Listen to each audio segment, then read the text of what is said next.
In the last episode, we talked about how changes in temperature kill pathogens and change the structure of our food.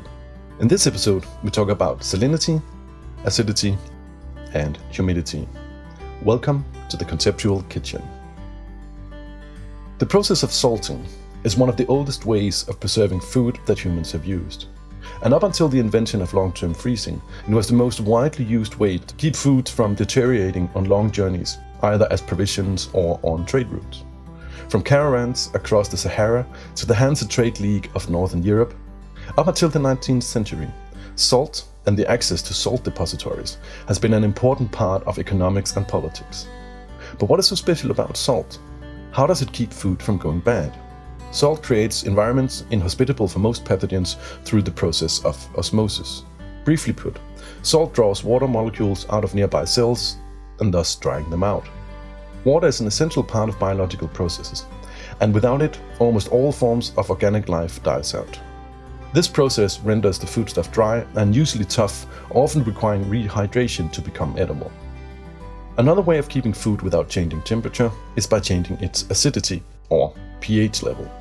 Water has a neutral pH value at around 7, and so most organisms are adapted to that environment, and by changing it, we make it hostile to most, but not all, bacteria. By adding elements like lime juice or vinegar, we decrease the pH levels of your food, making it acidic. This is also what happens in your intestines. Very low pH levels in your stomach kills off most dangerous bacteria. Some bacteria, though, are adapted to this environment, such as the benign bacteria already living in your guts, and others can be protected by fats in the food we eat, so they enter the body without being killed.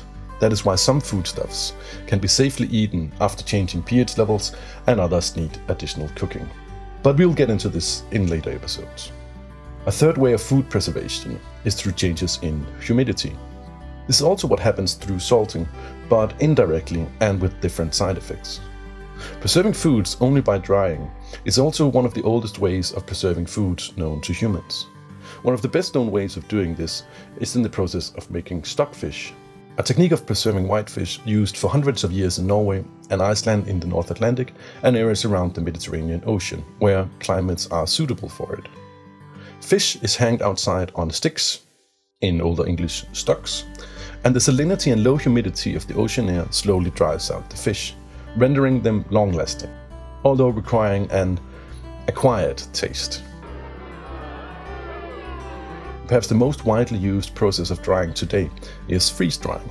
Invented in 1906, it was first used during World War II as a way to preserve penicillin and other medical components on voyages across the Atlantic where refrigeration while in transport were difficult. Today it's used to preserve a myriad of foodstuffs, not least coffee. Freeze-dried foods undergo a process of cooling to very low temperatures and then reheated in a near vacuum.